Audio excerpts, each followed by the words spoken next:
You are listening to the Vaultcast, the official podcast of the B-Movie Film Vault, with your hosts, Jordan Guerin and Silent Steve Oldford. Hey everybody, welcome back. This is 2015, this is the first Vaultcast, and this is Jordan. This is Silent Steve, and we made it this far. We made it this far. We're just... Don't give up on us, but this is going to be a little It's a little ambling. rough. It's a little rough. We don't have an outline, we just said, hey, let's record something to celebrate the new year. It might be our best one yet, so hang in there, people. How do we wrap up 2014, Jordan? Well, it's such a bizarre year for us. It was a good year, did a lot of stuff that we wanted to do. Mm-hmm. I think personally. Yeah. There were some high points for us, and very low points. I think I had more high points than low, but yeah. What were your low points? How much time I waste watching TV, I think, would be my lowest point, because I give way too many shows too much time. But I don't want to get into that yet. Okay. Why don't you go ahead and talk about... I don't watch any TV, and you're always yelling at me to watch more. Well, because I watch so much of it, what I'm telling you is generally really good. Yeah. I mean, I'm like Nielsen here, telling you what the rating, I don't even think they do Nielsen anymore, but... So go ahead. You're the optimistic one. I think you're looking forward and I'm looking back. Yeah. Well, I mean, there was a lot of good stuff last year. I mean, we met our childhood heroes. Yes, we met Godzilla. We met and Joel Hodgson as well from Mystery Science Theater. Did we meet Joel twice? We met him once last year. I got it wrong. We met him first in 2013. Was it 2013? Yeah. Okay. Which is probably... It was the end of it, though, because it was winter. I remember it was pretty cold. I thought it was the start of it. Maybe the end. I don't know. I think it had to be the end of it. Or either that or very early 2014. It was really cold, so that felt like... I don't know. Based on how cold I was that night that I met him, I would think it was at least December. I don't know. I don't know either. And then there's a lot of good movies last year. Yeah.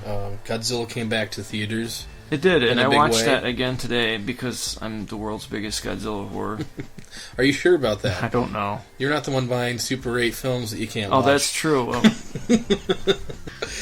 yeah, we'll get into that when we look forward to 2015. Yeah, right. And Planet of the Apes was cool, and Marvel hit it out of the park twice last year. There were some really great movies. There was. And the other thing that was great was independent movies last year. Actually, not just independent movies, but let me say this. Mm-hmm. There were big budget movies that were good, and that was different for me, because for a few years there, the biggest tentpole movies were pretty bad. Yeah. Or middling to bad. So to have the ones I was looking forward to really pan out was a big thing for me.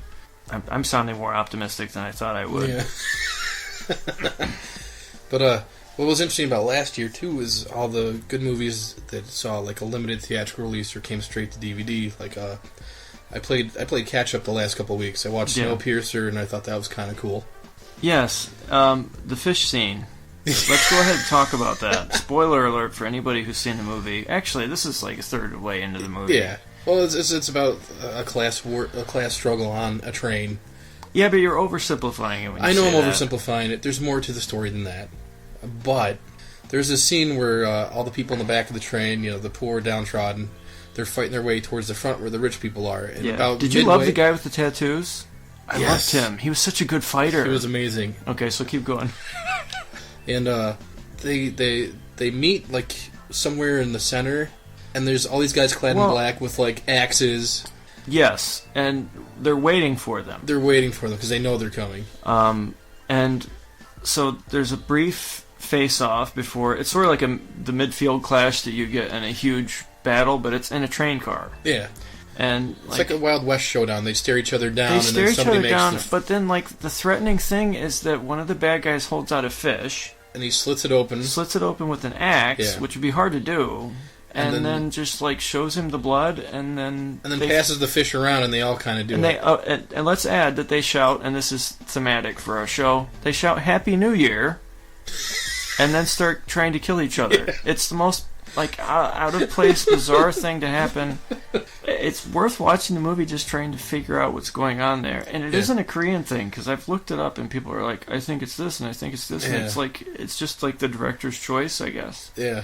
Now, I have to ask you this. Mm-hmm. Is that the version that the director wanted? Because there was a big controversy that they were going to re-edit that.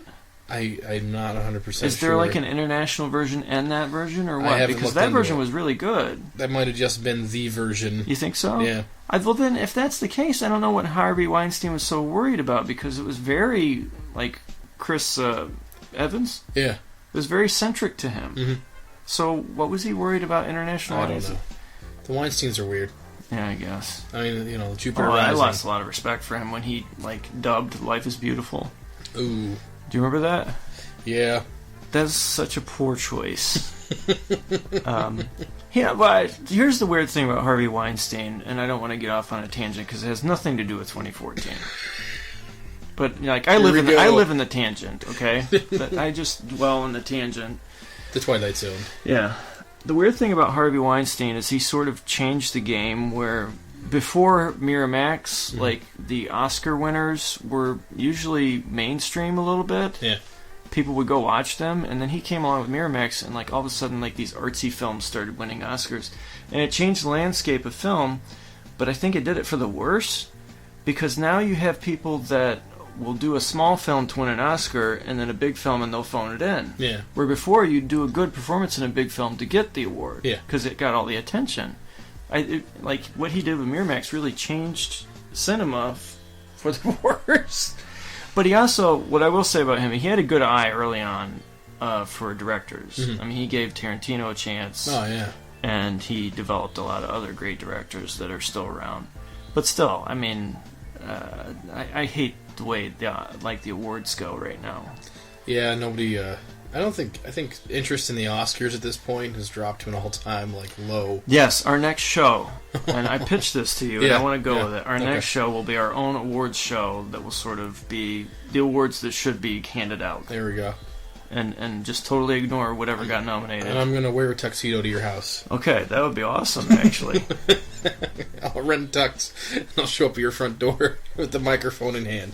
And a couple old baseball trophies to hand out to nobody.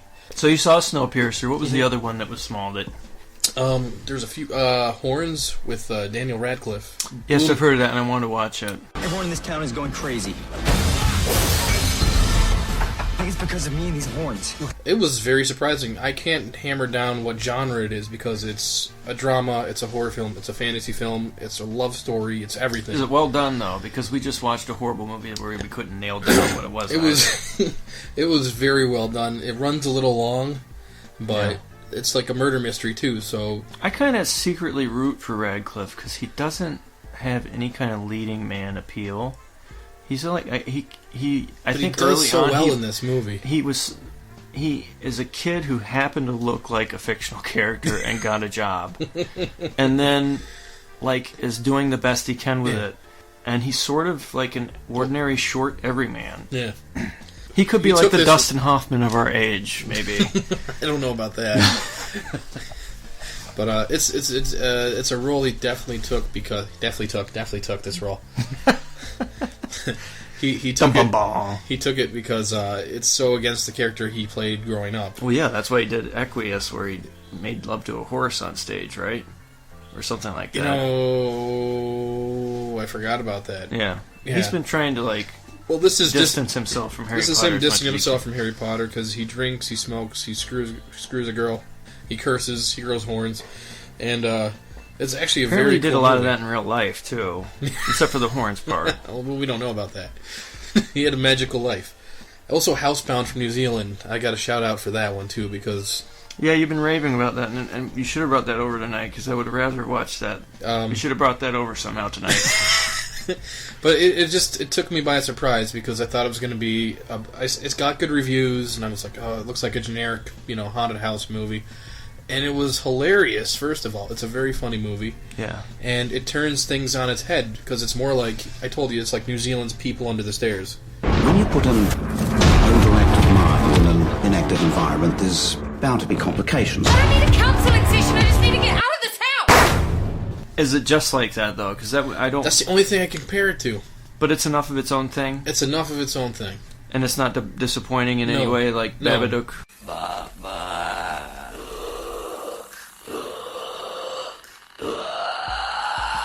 No, it's not Babadook, which we also watched because we heard good things, and... I will say this about Babadook. I understand the praise it's getting, because it's very well done.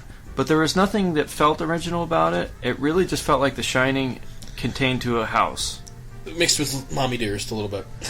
Well... and Home Alone. Yeah, but, like, it's... Instead of having Jack Nicholson and the helpless wife, Jack Nicholson and the helpless wife were the same character. And the kid was the kid. Yeah. It was pretty much the same thing. And there's no black guy to explain everything. Yeah. So... there's no Scatman Crothers. Yeah, there's no exposition guy waiting that's just like, oh, I fixed the plumbing and tell you what the movie's about. It's well done, but I think it's getting too much praise for what it is. Everyone was saying best horror movie of 2014. It's like, you know what it's like? It's like the Mona Lisa. Because the Mona Lisa is just some broad sitting in front of a river, and it's not interesting at all. Smirking. Yeah. But people, like, enough of the right people have said it's this beautiful piece of art. Yeah. So now everybody thinks it is, and they go to see it, and it's like, apparently it's like an 8-hour wait just to see, like, the baby Jesus is there. And you have to wait forever to see this painting, and it's like, really? I mean, I would say 10% of the people there can even appreciate it as an art piece. Whatever. That's beside the point. My point is, it's a good movie. But it's not a sacred cow. Don't listen to the reviews, I would say. Just watch it and don't expect it to be as good as it's being said. Yeah.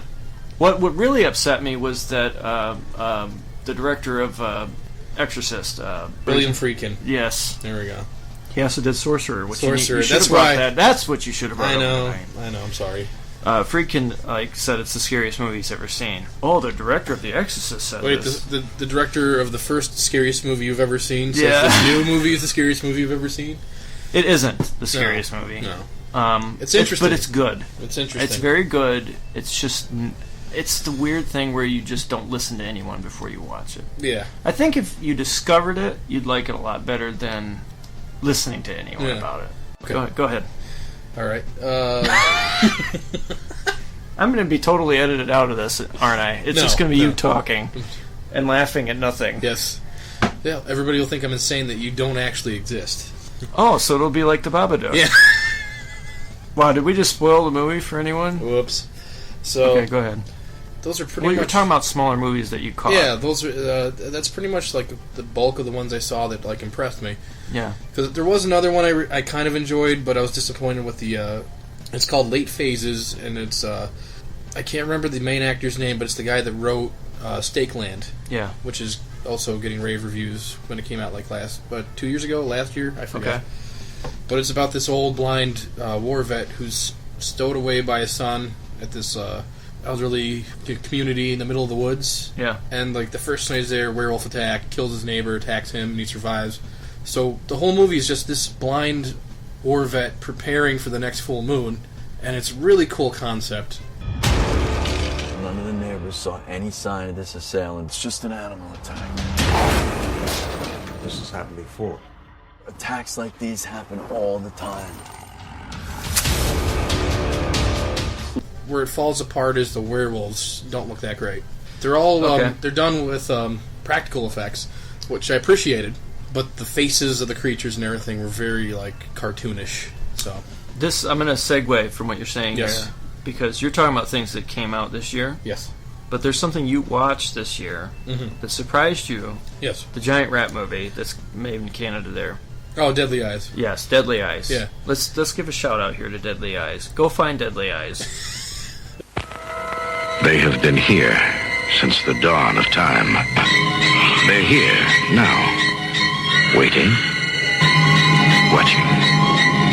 They've gone unchecked, unnoticed, and now they're monsters. Why, did you see it? No. No? But the way you raved about it, I trust you on that one. Do you trust me on that one? Yes, the way you said all the right things that I would like. I am a connoisseur of giant rat films. Food of the Gods, Food of the Gods 2 all the way. So yeah, there's a lot of cool smaller movies. There's a lot of good big budget movies. We met a lot of celebrities. I went to a bunch of film festivals, and I'm going to more this year. I'm going to try and make it to some. Yes. There are quite a few again. Hudson Horror Show. That one's tougher for me. That one's going to be tough for you, but you should make it to at least one, because you would love it. I will, if the lineup's right, but I'm picky. I know you're picky, but they've been hitting the lineup like perfectly every time. The last For two you, shows. yes. I need that one movie. Oh, you need that one? I need They the one Live movie. was not that movie? Honestly, no. And that shows you how picky I am. Mad Max wasn't that movie? The first one? Yeah. Oh, gosh, no. Not even close. You are too picky. I am. There's certain movies I do want to see in 35mm with the right crowd. Yeah. But Mad Max isn't one of them. I'm not a big fan of the first one, actually. And with the right crowd in a theater like that, it's actually a lot of fun. I enjoyed it more in that setting than I did watching it at home on DVD. Well, of course. But I think that makes any movie better. Almost any movie better. Not every movie. Yeah. No. But yeah, now 2015 is here. I'm hoping to get more podcasts in and up on the web. Update the site more. Traffic is up twice as much as last year. Already. In 2014, twice as much as 2013. What's doing it? Our podcast or something else? I don't know. People are just discovering things, I guess. And that's cool. Yeah.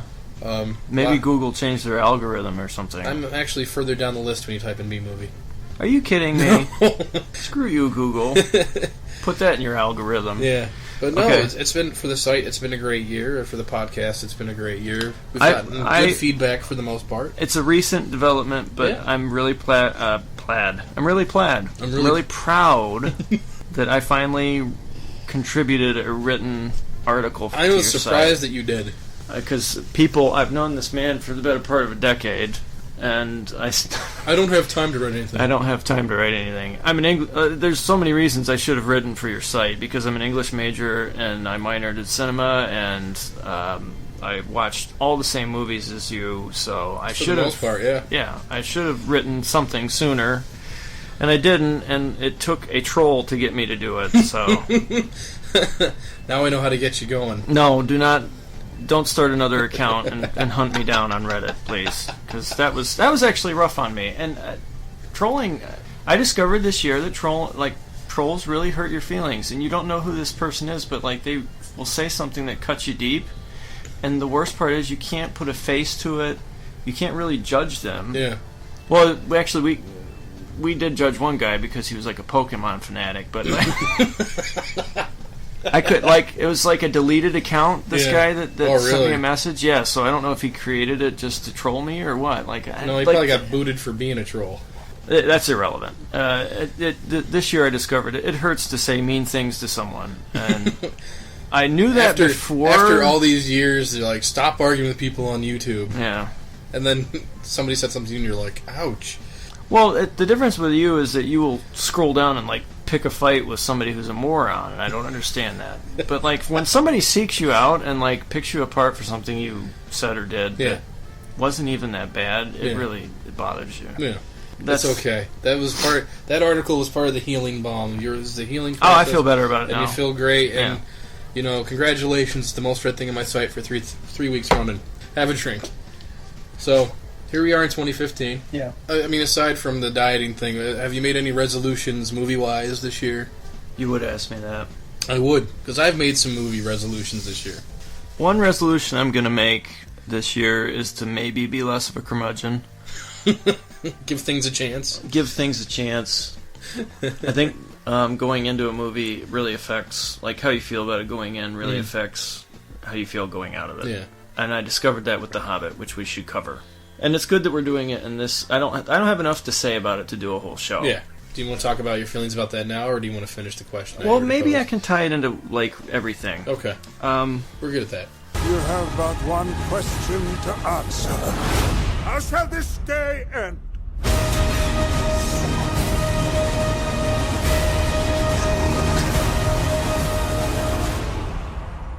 I went into The Hobbit, the final one, just ready to tear it apart, and I walked out of it and I was like, you know what? Who cares at this point? Yeah. I'm okay with it. It wasn't that bad. Once again, a bit long, but I think the biggest problem with The Hobbit is that they tried to graft the Hobbit story onto the wrong tone. It doesn't belong with the Lord of the Rings tone because it's not a save the world scenario. Yeah. They should have just had it be like it really. I've said this to a few people and they give me a funny look, but tonally, it has more in common with the Goonies because it's just a treasure hunt. Yeah. Okay. Yeah. It Pretty should have much. just been stupid fun. And when you read the book, when you read the book. I can't speak tonight. When you read the book, it's dumb fun. They like need a thief. They're gonna go back and steal the gold. Yeah. They run into talking spiders and talking wolves and like ridiculous things. They're very childish. It's a children's story. It should have been approached that way. It would have been fine. And then they made it like a they dark... They could have made it... And I'm not even against the 3-movie thing because Tolkien's universe is big enough for that. It's just... They made it, in a weird way, they made it smaller by trying to tie it into Lord of the Rings. Mm. Not as bad as what Lucas did with the prequels. Yeah. Well, that's what I said about this. This is Jackson's prequel trilogy. You could sit down... Honestly, I think you could sit down, like in the future generations are lucky because they can sit down and watch The Hobbit first, and it'll be a good trilogy, and then they'll go into Lord of the Rings, and it'll be a better trilogy, and I think they'll, where like Star Wars is just confusing. Yeah, I mean, there are things that became important in the past that weren't important in the future. It's just all over the place. Yeah, like I don't get it. We'll do a Star Wars show, and I'll explain everything later. We must do a Star Wars show. Well, we have to now because I've been watching the damn movie over and over and over again against my will for 2.5 weeks. You had to show your 3-year-old and your 7-year-old daughters the Star Wars trilogy, and they love it. They love it, and they're watching it over and over, and I realized that I put this on myself because my genetic code lurks within them. Yes. And first it was Godzilla, then it was Pacific Rim, and now it is Star Wars. Yeah, it's just it's weird seeing these small people like things that I like and then torture me with them. It's some kind of there's a cinema god that hates me. All right, so anyway, before we jump too far into 2015, it seems like you're going that way. Yeah, I'm sorry. I'm going to wrap up 2014 for me. Go ahead. You're more the movie guy. I watch way too much TV. Yeah. And I give some shows a longer chance than others, and I probably shouldn't. I gave up on The Walking Dead halfway through Season 2. A lot of people did. A lot of people did. They were really dragging out Season 2, and people who hung on to the show, I think, got rewarded because it got a little better. Yeah. But it was just, I can't go back to it. It's like trying to date an ex-girlfriend. You start watching it, and then you realize why you left her. Yeah. It sort of bothers me that they made it better and that they corrected their mistakes and that I had already moved on. What I was going to say is that I've been giving other shows a longer chance than I probably should have. I'm very... I don't know why I'm alone on this, but I'm very disappointed in Agents of S.H.I.E.L.D. For years, the truth was hidden. People from other times, other worlds, heroes. But now we know. They're among us. I don't want to spoil too much for you. I'll be very vague about it because I don't want to spoil it for you. I'll just say that, has it really taken this long to give Skye an arc? Oh, did she finally figure out she has powers? Yes, and it's pathetic. Really? And when you find out who she is, it's like, really? You spent all this time on that character? She's not Miss Marvel, is she? No. And a lot of people thought she would be, but she's not. I'm extremely disappointed in that show. And I think I've given it too much of a chance. And the reason I'm disappointed in it is because there are so many second-tier characters in Marvel that they'll never make a movie about that they could be doing something with, and they're not. And it really bothers me because they're sort of a slave to what Marvel's 30-year, 40-year plan they have for the theater. And they can't reveal too much, and I think they get they're just spinning their wheels. Yeah. They're not doing much. The latest season started off strong. They had the Absorbing Man show up, and I was like, awesome, an actual supervillain from the comics. Yes. A Hulk villain, actually. Yes, and he's just used to draw you in, and then you have another 10 episodes of Monster of the Week that is you've never heard of. Yeah. Well, that's because the facility they were all trapped in was... Well, they make... Ward becomes a huge arc in the I don't want to talk about it too much, because I think it sucks, but Ward becomes a huge arc, like his turn to evil. Oh, really? And then trying to come back to some kind of redemption. But it's pointless. It's all pointless. I could give a crap. The characters are annoying other than like one or two characters, and you could take your pick. I'm very disappointed in that show, and I think I have good reasons to be. And the other thing that surprised me is I thought I was going to be disappointed in The Flash, and I love it. That's what I've been hearing. A lot of great things I love about The that. Flash. And the reason I love The Flash, spoiler alert, every week you have a superhero. What? Yeah, shocker. Every week you have a superhero, and they do amazing things. And you get to know the characters and like them. And it's, there are a lot of tropes and there's a lot of familiarity, but there's a reason there's tropes, because people want them. Yeah. It's a great show. I think it's better than Arrow, because Arrow is kind of stuffy, but this is a fun show, and so this totally one embraces the whole superhero thing. It doesn't try to be dark. No. And they even brought back the old Flash from the earlier CBS television series. Yeah, he's the Flash's father. That's kind of awesome. Yeah, it's a fun show. I'm telling you, it's a fun show. You got to give it a shot. Just like you have to approach it on the. It's a CW show. Okay. So I like CW shows. Yeah, but there's a teen slant to it. It's not like Supernatural's more developed, but there's a teen slant to it that sort of I think limits the Flash. Okay. But at least you're getting superhero arcs. Yeah. And superhero action scenes. So I like it. Okay. And I like it a lot better than Agents of S.H.I.E.L.D. Like, tons better. I am looking forward to seeing how the new Daredevil series kicks off. That's on Netflix, right? Yeah. Yep. That's good. The great thing about Netflix is you can just binge. And if you don't want to watch it, and somehow your DVR gets cleared out and you have a weekend, you can watch a bunch of stuff on Netflix. This episode of the Vaultcast not brought to you by Netflix. This was also the year that I decided that Person of Interest is the best show on television. And you're way behind on that. I've never seen a single episode. Person of Interest is just amazing. Okay. And I think anyone who listens to this podcast who hasn't watched it needs to go back and catch up on it. It's very relevant to our current cyber terrorism atmosphere that we're in. Okay. And it's very interesting at how it analyzes our current society through the eye of a computer. Oh, okay. Okay. Do you know anything about the show? No. Basically, there's a guy who's like Bill Gates if Bill Gates wasn't born straight in hell and come out and just ruin our lives with Windows. It felt good to say that. Okay. He's a smart computer guy who develops AI that can use all the cameras, like, closed caption, television, whatever camera, it can hack its way into it. So it's like Big Brother is watching you. Yes, and see everything. Except Big Brother's a good guy because of the way this guy developed this AI to be compassionate.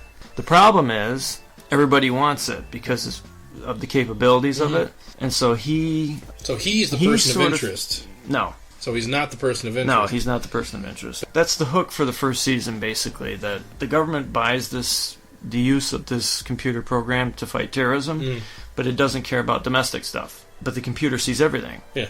So all the domestic stuff gets siphoned off. And he doesn't like that. So he basically, because he's a multimillionaire, hires an ex-CIA guy to take care of these murders that are about to happen. Because of the computer can predict this stuff. So it's like the Minority Report, except not It's terrible. like Minority Report, except it's not terrible. Minority Report would have been good if they'd have stopped right when he found the guy in the hotel room, and if it would have actually been the guy that took his kid, then it would have been a great movie. But then they took it further and tried to make it a conspiracy, and it sucked. It would have been interesting if they'd have stopped it right there. I don't know why I'm talking about this right now, but if they'd have stopped it right there, well, it's a good example of like what it takes to make a good movie. Yeah. If they'd have stopped it right there and had him, like, you'd have been like, wow, he had a legitimate reason to kill this person. It would have been more interesting. People would have walked out of the theater and talked about the movie. Yeah. I think it would have been better. Whatever. So anyway, Person of Interest.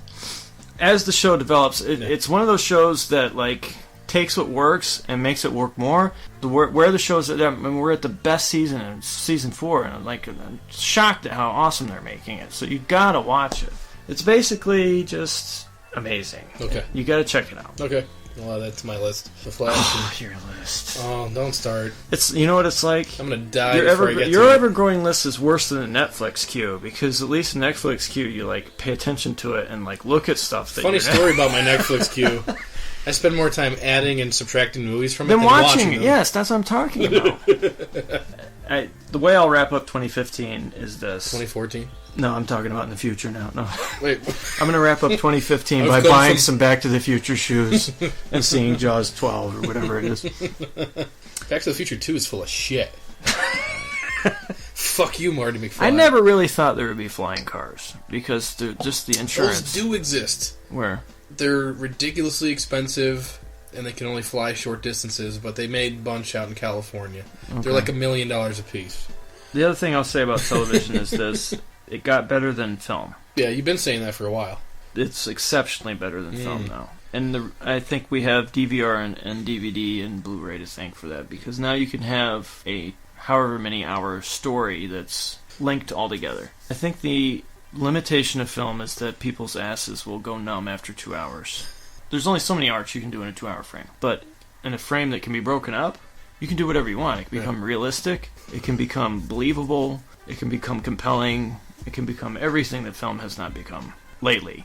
And I don't know what the future of film is in 2015. Because based on the previews, it's a lot of redos. You don't seem overly optimistic. I'm not. I'm not. I'm just not. I'm looking forward to 2 films, actually. Avengers, Age of Ultron, which should be good. It's gotta be. It's gotta be good. I just hope we're not all getting our hopes James Spader. Hey, let's go back to 2014. James Spader and Blacklist is awesome. Watch that too. It's not as good to me. It's not as good as Person of Interest, but it's a great show. Okay, so they took James Spader because he's great in Blacklist, and they're like, hey, let's make him a robot and put him in Avengers, and it's going to work, I think. I think it was a good choice. I think he's a great actor, first of all. And, yeah. That whole thing with him singing the song from Pinocchio as Ultron is awesome. Yes. There are no strings on me. Well, it shows that they're using their brains. It's very cool. I loved it. I loved it in the trailer. I watched when the trailer first came out. I watched it like 12 times in a row. I was like, Tara, come in here. Come in here. Look at this. Look at this. Look at this. Yeah. Well, I got a Chromecast this year, so I was casting it. I showed my wife on the television. And like, look, that's in HD. So I'm watching it right now. Yes.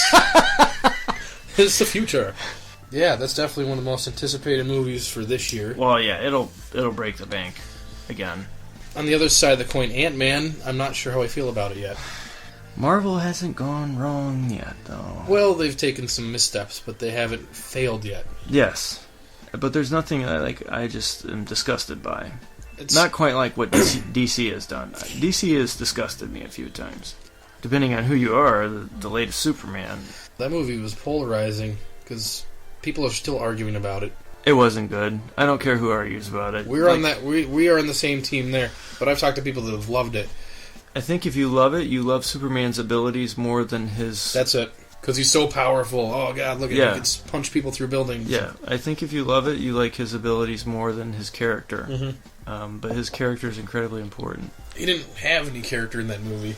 But you know what? I don't blame... Okay, you know what? Stop talking about Superman. Yeah, screw that. We could go off on a tangent for an hour about that movie. But Ant-Man, I saw the trailer. I thought it'd be more humorous, but it was more of a straight trailer, and it didn't show much. That's because you thought Edgar Wright would be directing it, and he's originally not. I know. That broke my heart when I heard he left the project. He probably tried to make it more humorous. He probably tried to make it more like his movies, like Hot Fuzz and... This is where Guardians of the Galaxy was such a great thing. I think because it takes place so far away from Earth, he was kind of allowed to do what he wanted to do. Yeah. Ant-Man does not take place on another planet. It takes place here, and it has to fit tonally and everything else. Because they want to cross over everything. I think they have a long game plan, and I'm trusting them at this point. To me, they're like what Pixar was when Pixar was really good. Oh, yeah. And Pixar came up with like 6 of their great movies at one dinner in 1994. I mean, having a long game plan is good. Despite the fact that Chris Pratt is in Jurassic World, I'm not really looking forward to that. It looks really goofy. I still say they should have went with my idea, but I don't work in Hollywood and nobody listens to me. Yeah. But what I saw of it wasn't terrible. It's not terrible, but really, I mean... When I saw him drive off on the motorcycle and then the raptors come out of their cages, I'm like, oh, they're going to attack him. Wait, they're forming up around him like a posse. Yeah, they're clearly not against him at all. They're not. I saw a picture of him cuddling with 4 baby raptors online. So apparently he's an animal trainer. That isn't how reptiles work, but yeah, keep going. Well, that's because they genetically alter the raptors. So so that ties into their Frankenstein monster that they make. When I was watching it, I was like, is this a Jaws 3 ripoff? Cause, it kind of feels that way. Doesn't it? It does, now that you mention it. They even have a great white shark. Of all the movies to rip off. They even have a great white shark being fed out to like a giant mosasaurus jumping out of the ocean. Yeah, I'll give it a benefit of the doubt because it's just a trailer, but I'm not really hyped about that. I'm not hyped, but I kind of want to see it because it's a new Jurassic Park movie, and Dinosaurs on the big screen is always cool with me. Yes. I think we've said that before, but Yeah. I mean, still. They spared no expense. Well, who's the hottest guy in Hollywood right Yeah. now? We want him. And of course, Star Wars at the end of the year.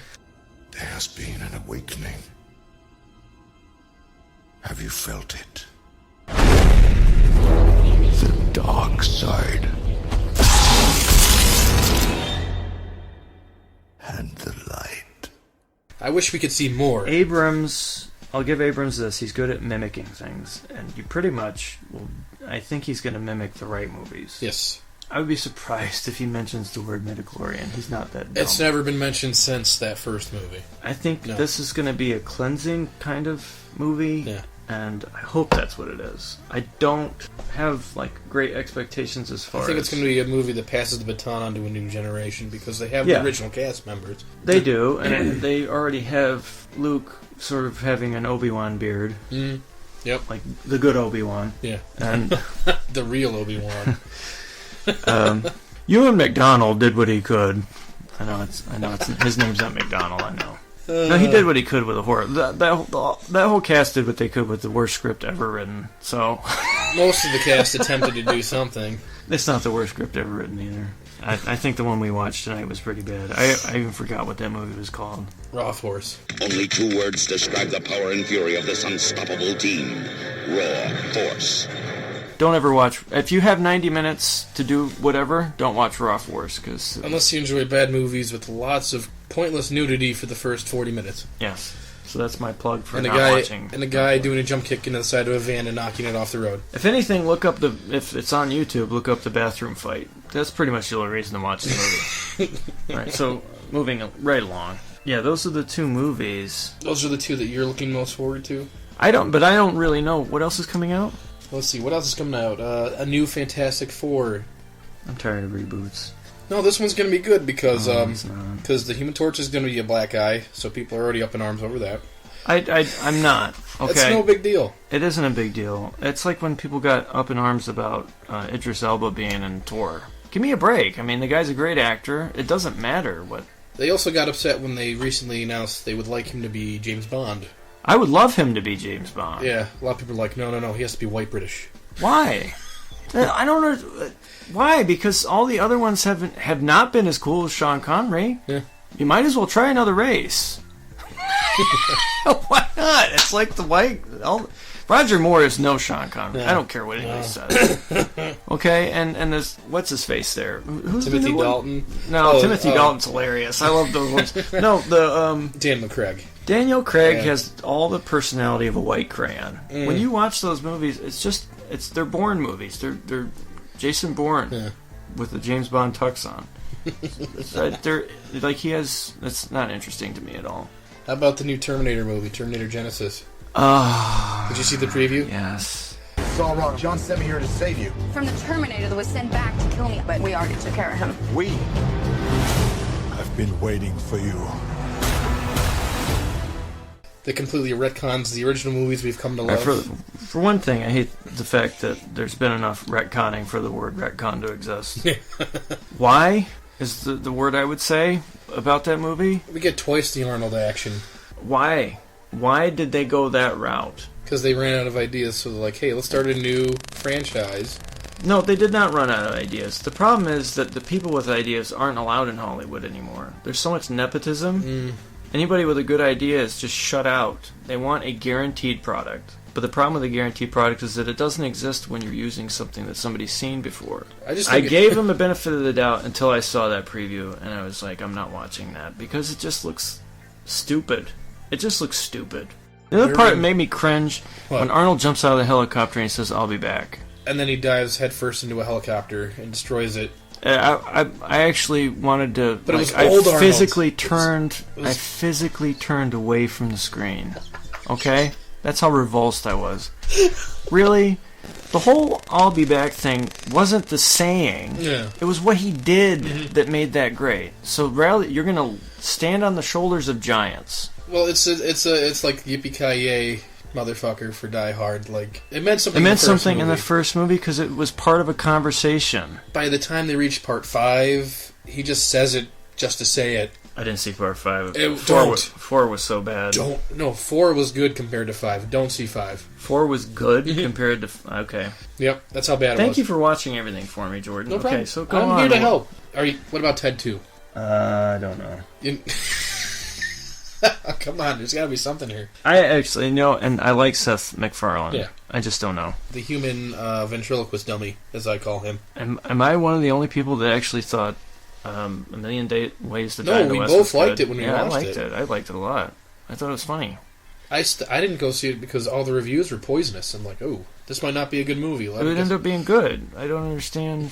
Okay, whatever. It's because we like his sense of humor. Move along. That's pretty much the bulk of That can't be everything that's coming out this year. It's not. We went through the 10 polls. You're kidding me. Well, no, we missed one very important one that you're excited for, and I'm excited for. Mad Max Fury Road. As the world fell, each of us in our own way was broken. It was hard to know who was more crazy. Me. Or everyone else.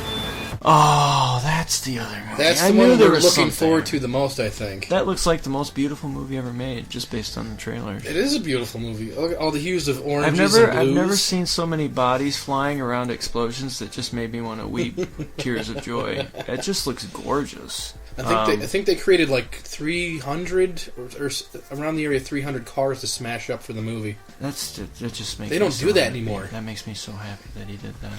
That's because George Miller, right? Yes. God bless him. Yeah.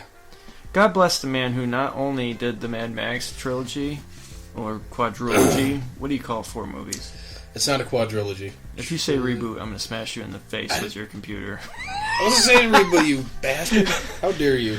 But he also, he produced Babe, right? And he also directed Happy Feet. This guy can do anything.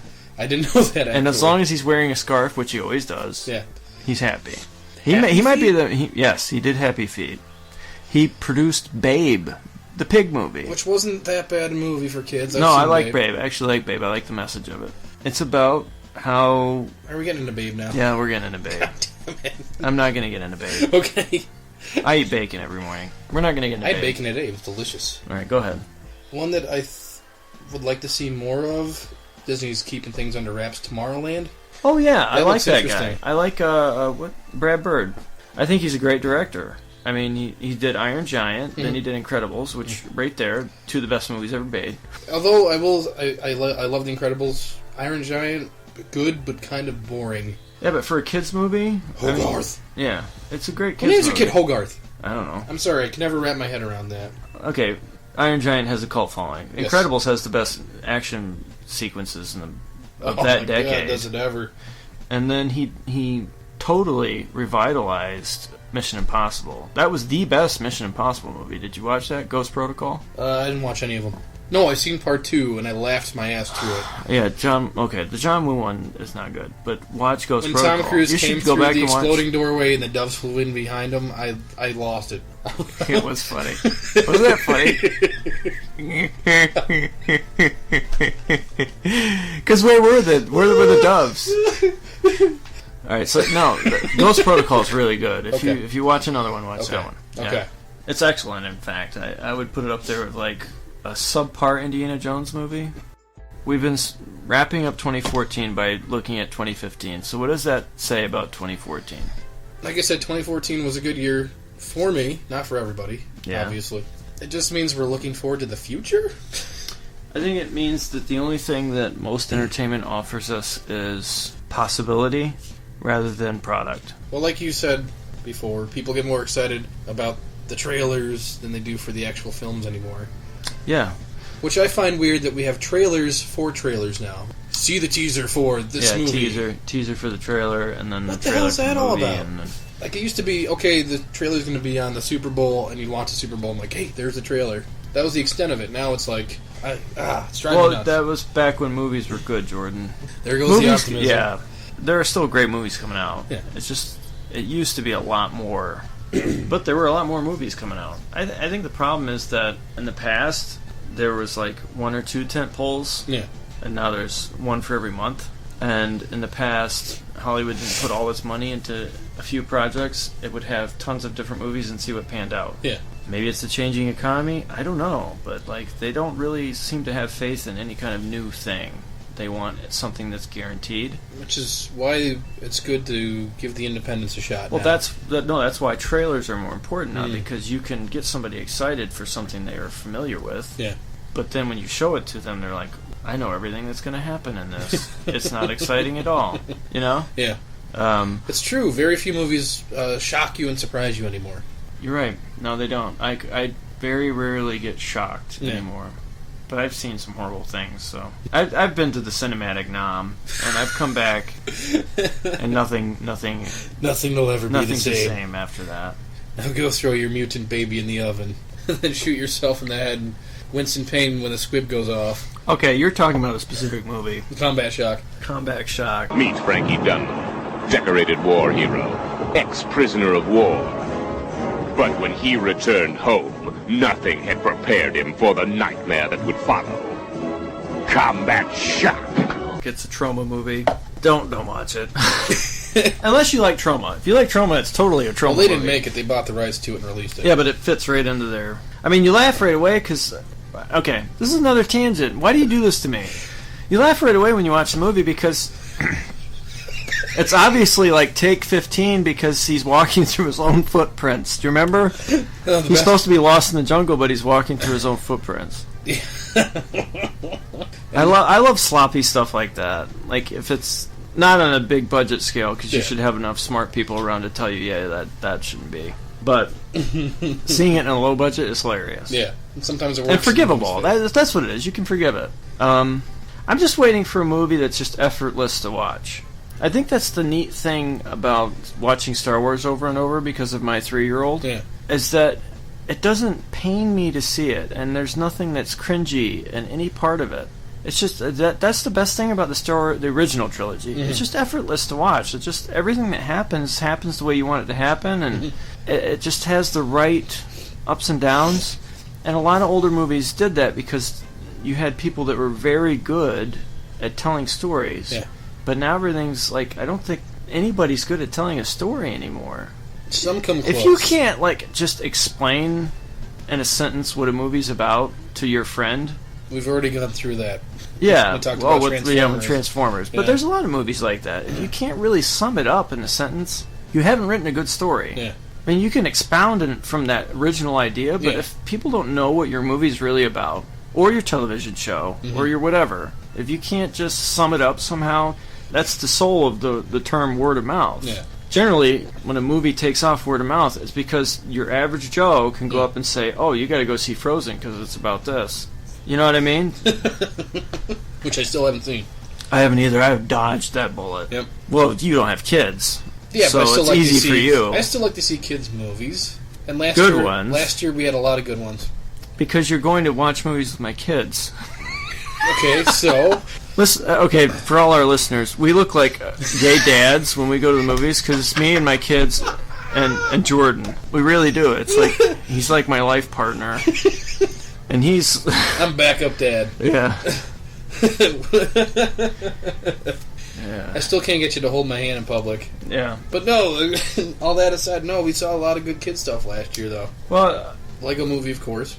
Lego Movie was great. What I will say against Lego Movie, I can't get my kids to watch it multiple times because they don't get a lot of the references. Yeah. It's not as bad as Rango. Rango is like so made for it's just references. Yeah. To spaghetti westerns. Which... Cool for us. Yeah, cool for us, but like kids 7 to whatever aren't going to know what's going on. Featuring the ugliest cast of animated characters ever. Yeah, before, the new Teenage Mutant Ninja Turtles came out. Oh, don't get me started on that one. All right, so you missed out on it. Big Hero 6 was excellent. Well, I will get to it, trust me. You will. My daughter's reading the book, so yes. she'll want to see it now. Yeah, and she'll discuss how it's different from the book. What? Here's the best part of 2014, and it isn't anything that happened in 2014, because of the whole Star Wars thing that came about. Yeah. I actually had a great discussion with my daughter about who the best Star pilot was out of Han Solo and Luke. Like, this is what I've been waiting for. Why it couldn't be with a modern movie, I don't know. Yeah. But, like... This is the great thing about movies. A great movie will get you talking with your friend about something absolutely meaningless that never ever happened in the real world. You know what I mean? Yeah. And she had great points. I went with Han because I like Millennium Falcon and I'm dumb. But she said, but Luke blew up. She said Luke blew up the Death Star, and Luke has the Force on his side. So like, I have no reply to that. There's actually a recent study. This is the worst show we've ever done. Like early on, whoever's listening, thank you. Early on, we said it might be the best, and this is the worst show ever made. In my understanding, all the odd years are terrible for me, and all the even ones are good. So I was being optimistic. 2015 is going to be hell. There was a recent study done that said that when you rewatch shows and television shows, movies that you like, it's good for your brain and it reinvigorates your willpower. The reason is they found out it's just like hanging out with friends. So seeing a favorite movie is like hanging with an old friend. It is. I love you, Jaws. Yes, I love you, Jaws. I love you, think that's RoboCop. why we ended up liking the 2014 Godzilla so much. He was familiar enough. Yes. It was like an old friend. It needs to be familiar. Yeah. There's something about familiarity. Once you've loved a character, that's very rewarding to your brain. And on that note, what? He's coming back next year to Japan. Yes. Godzilla's coming back. This year, Gamera's coming back. Wasn't he already back? That movie that's supposed to be a kid's Gamera movie that ended up being incredibly violent? Oh, you mean with the giant lizard eating people? Yes, what was that one? Gamera the Brave? That was horrifying. Where Gamera was called Toto? The special effects were great, but that was horrifying. You told me it was for kids, and I was watching it with my daughter, I'm like, this is like... Click, click. Yeah. Yeah, I forgot to mention the lizard eating the crowds of helpless people. Yes, you did. And then finally assaulting the cute turtle. Well, the Gauss did that too, but they didn't do it quite to this level. No. They just ate a few people. They didn't shove their face into a crowd and come up all bloody. Like, Yeah. This was different. But yeah, Gamera's back this year. It wasn't the Hannibal Lecter of lizards. So go ahead, keep going. Gamera this year, Godzilla next year, original Godzilla next year. Man in suit? I don't know. It better be. It has to be. Toho's making it, so I'm going to say man in suit with CGI here and there. It's got to be man in suit. Otherwise, they're not offering anything different. Except a more familiar design. And then when's Pacific Rim 2 coming out? Is that 2017? Never. It's 2017, but it feels like I'm going to die before I get to it. So we're getting one new kaiju film each year. When's the cartoon show coming out? I don't know. There was supposed to be a cartoon of... There's going to be a cartoon leading up to the movie, I thought. The problem is Guillermo del Toro has... Del Toro? If you say it really fast, it says del Toro. Oh, I thought you said Gamera and Totoro. Guillermo. Guillermo del Toro. Yes. See. Guillermo of the Bull.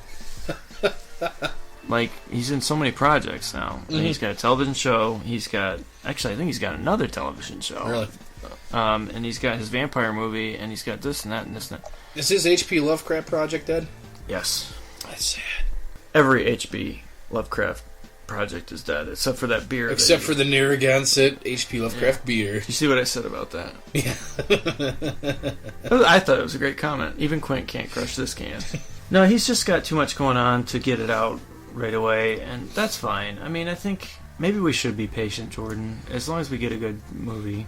Yeah, and see if any of my ideas were stolen from the treatment that I tried to send the writer a couple of years ago. No, your treatment missed the point. The movie's about teamwork, and you made it about going solo. That's the only hang-up I have. It is about teamwork. They all team up at the end, and there's awesome battles. He said it himself. It's a sports movie, but it's... I even wrote in the character that died. He's back. Yeah, yours is like fan fiction. It's like shipper fiction, but there's no relationships. It's just you bringing back everything that you wanted. It wasn't bad. I just think it like doesn't match. Well, it's the Hobbit of the trilogy. Ouch. Ooh, burn. I'll take Hobbit over Star Wars prequels any day. This is what I missed about The Hobbit, now that we're coming back to it. Let's see, this whole thing comes full circle. It does, and this is how we'll end the show. I think the problem with The Hobbit is that, the story of The Hobbit isn't as good as people think it is. It really isn't. It's a kid's story. And there's no sense of urgency in the book. They added characters in the movie to get people to where they needed to be. The book was written... the Defiler. Yeah. Well, it's just a kid's story with a dragon in it, and... Yep. It's beloved because... Because it led to... It's beloved because there's plenty of kids' things that are beloved that are stupid. Rapunzel, give me a break. Cut your hair. Cut your hair and get out of the castle. Are you serious? don't even get me started on Cinderella. I hate Cinderella. It's just a kid's thing, and it was meant to be a kid's thing. Yeah. And Lord of the Rings became something much more. Lord of the Rings was him venting about him being through World War I and him developing this whole escapist world that he did. Yeah. And it had such texture and depth, and it was amazing. And they're great books. They're a little dry by today's standards, but they're great books. No, the guy put a ton of effort into them, and they don't mesh as well as people think they do. And I guess when you greenlight a movie like that, you have to come up with some way to tie it in. Yeah. And they did. And I just don't like the end product as much as I thought I would. Also, Guillermo del Toro was originally going to be the director. He should have been. After seeing Pacific Rim, he should have been the original director. But I think when Jackson took the job, he did it out of duty? No. The reason Jackson... This is without any kind of publication or anybody saying this. I think the reason Jackson's director is because that's the only way that anybody would produce it. Well, that could be true, yeah. But I don't feel like he put as much effort into these movies. Of course he didn't, because he wanted... He wanted to get through it so he can move on to the stuff he wants to do. I've seen Star Wars too much lately, and this is why I'm tying too much into it. Are we talking Star Wars again? Yes. Oh, wow. I'm sorry. George Lucas did not want to direct the second and third original trilogy movies, and he was right about that. And he didn't want to do the prequels. He wanted to just produce them. He was right about that. Someone should have taken that from him and made it better. But because people are stupid and they think, oh, this is the guy that came up with it, he should be the one. No. If he says, I don't want to do this, let him step back. They should have let Peter Jackson step back and let Guillermo del Toro do it. Guillermo the Bull. And they should have let him do it, and he might have done something a little better. Mm-hmm. That being said, it's okay. I laughed a couple times when I shouldn't have. Did you laugh when his head came into the frame when Bard the Builder there was waiting for him to come around? Bard the Arrow Man, Bard the Dragon Slayer. Yeah. Remember when he's negotiating and he's waiting for him to come and he's just looking down and all of a sudden Thornton comes in the frame and it's hilarious, the way he just sneaks up and peeks around the corner. You don't remember that at all? When they're looking through the wall at each other? Yes, I did laugh at that. Yes. I did. Get out of here. I was laughing, but the point is, I was laughing. I also laughed at terrible CGI Billy Connolly dwarf. And you said he only looked bad when he talked, which is true. Is that what I said? Yeah. I was right. You were right. Because I just they spent how much on this movie? I've heard, that's the thing that surprised me. They hired him. I heard him on record saying he didn't like the Lord of the Rings films. The money was too good to pass up. No, I think they pitched it to him, well, you won't have to be there. We'll just CGI you in and you can do your voice. Okay. But if that's the case, why bring in Billy Connolly? I mean, Scottish guys... Because he wanted Scottish guys are a dime a dozen. There's a William Wallace in every street corner of this country. There's only one Billy Connolly. I heard his voice, I'm like, that's Billy Connolly right there. I love his stand-up. His stand-up's amazing. Oh, yeah, but I'm just saying, that's why they chose him, because of How to Train Your Dragon. More familiarity for the kids in the audience. He was in How... I thought that was... He was the dad. That was Billy Connolly? I thought it was the Wasn't it? Late Show guy, Ferguson. Craig Ferguson? I thought it was Billy Connolly. No, wait, the dad was 300. Was it? Yes. It was Gerard Butler? The dad was Gerard Butler. Are you serious? And the guy that helped him was Craig Ferguson. Motherfucker. Look it up. I want to see you fail in front of me, 2015, the year I'm wrong about everything. Similar to 2014 and 13 and 12 and 11. All right, we're going to wrap this up because we should. Goddamn. All right, so whatever this was, thanks for listening. Thanks for listening to this mess of a podcast. I hope you had as much fun as we did. Tell you what, in 2015, we'll do an outline. Yeah, it's time to make some resolutions. Well, we will do more podcasts. We have a lot lined up. We do have a lot lined up because we're going to be writing a book. Yeah, we've been discussing writing a book, so this should be fun. We're going to be writing a book. We're not discussing. We've discussed it. We have a great idea. Let's do it. It is a good idea. Don't you like it? I like the idea. Okay. All right, so we're going to write a book, and I'm going to contribute more to his site, which you should visit. Don't listen to Google. Scroll down and find B-Movie Film Vault. B-Movie Film Vault. Featuring Biggest Dickus. Marriage. No, BMovieFilmVault.com. Also, we have a Reddit page now. Yes. And Twitter account. Come join us. And a Facebook page. Join us. yeah, we have a lot going on. We're moving forward. I'm helping Jordan finally with his site in ways that aren't that helpful, but still. Any contribution is helpful. The point being, when we do get to a podcast, we will make a more organized one. Yes. I'll go ahead and say now our next one should be the award show. And we're only nominating things that we bothered to watch. That's right. Award show. I like it. Yeah. Bring your tux. In fact, before anyone listens to it, you gotta wear a tux. I'm not right in a tux. I was kidding. I want to see you in a tux. I look good in a tux, but you can't see It'd be that. really hard to sit on my floor in a tux. It would be. So thank you for listening. Yes. Next time will be less rambly. We hope you have a healthy and prosperous 2015. Yeah. And we will see you again soon. And, you know what? I'm sorry to anybody. Don't give up on us. Just because we did one rambly one. Because we didn't give up on you. Yes. Well, yes, we're still posting, hoping that somebody will like us. Somebody really likes our Jaws podcast, because it's way over the top. All right, whoever you are, we love you. Bye-bye. Bye. Signing out.